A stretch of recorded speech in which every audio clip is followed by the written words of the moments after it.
Welcome back, everyone. Gaslighting. It's when someone makes you doubt your own thoughts and feelings. They ignore your needs and requests and belittle your experiences. It's happening to women at the doctor's office, specifically with women who are going through menopause. Christy Nadler has found her game and so much more. Ultimately, I think it's the community.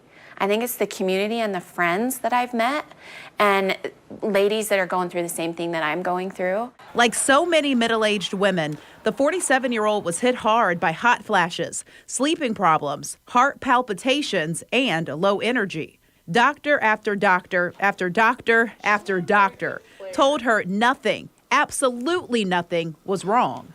They chalk it up to poor diet, lack of exercise, depression. You just need to sleep better. My primary care, he kept trying to give me sleeping pills. Perimenopause and menopause, in my opinion, really can cause women to feel devalued and ashamed. Dr. Camille Moreno heads up a menopausal women's program at the University of Utah.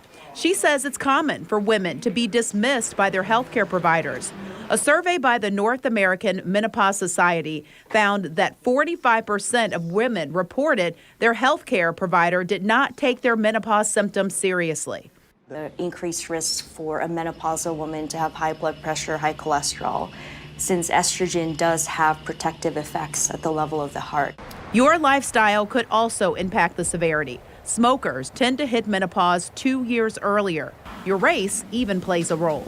Women of color tend to have more bothersome and more severe quality of life symptoms, and they suffer the longest. And Dr. Moreno tells her patients to be wary of the very popular bioidentical hormone pellet therapy. It's not approved by the FDA and can expose women to the testosterone levels higher than a man's.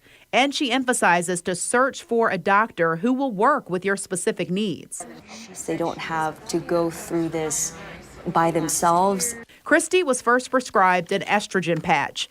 It was too much. By cutting it down to 1/4 of a patch, she's hitting her stride. And this is something that 100% of us are going to go through, and none of us have the support that we need.